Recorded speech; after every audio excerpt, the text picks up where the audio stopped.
আজ দিনটি অতি গুরুত্বপূর্ণ এবং তাৎপর্যপূর্ণ। কেন বললাম আজ দিনটি অতি গুরুত্বপূর্ণ এবং তাৎপর্যপূর্ণ? আজ শিক্ষক দিবস। আজ শিক্ষক দিবসে আমি আমার সমস্ত শিক্ষককে জানাই বিনম্র শ্রদ্ধা ও প্রণাম।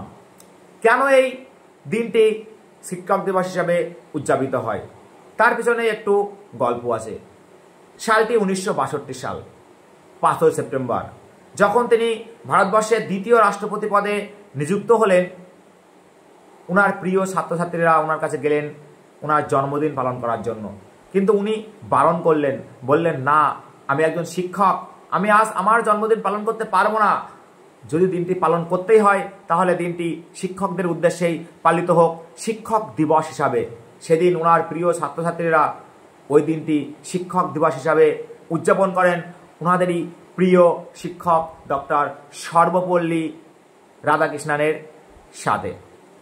তারপর থেকে ভারতবর্ষের প্রতিটি শিক্ষা প্রতিষ্ঠানে উদযাপিত হচ্ছে এই শিক্ষক দিবস। আজও উদযাপিত হচ্ছে শিক্ষক দিবস ভারতবর্ষের প্রতিটি শিক্ষা প্রতিষ্ঠানে। এই মানুষটি জন্মগ্রহণ করেন 1888 সালের 5 সেপ্টেম্বর তামিলনাড়ুর তিরুতান্নিতে। তিনি ভারতবর্ষের প্রথম উপরাষ্ট্রপতি এবং দ্বিতীয় রাষ্ট্রপতি পদে নিযুক্ত হন। এই মানুষটি ছোটবেলা থেকেই ছিলেন মেধাবী। যে মানুষটার জন্য সমস্ত শিক্ষককুল এই দিনটি উদযাপন করতে পারছেন, ওই মানুষটিকে আমি আরও একবার জানাই আমার অন্তরের ভক্তি, শ্রদ্ধা এবং আমার প্রণাম। আপনি যেখানেই থাকবেন ভালো থাকবেন।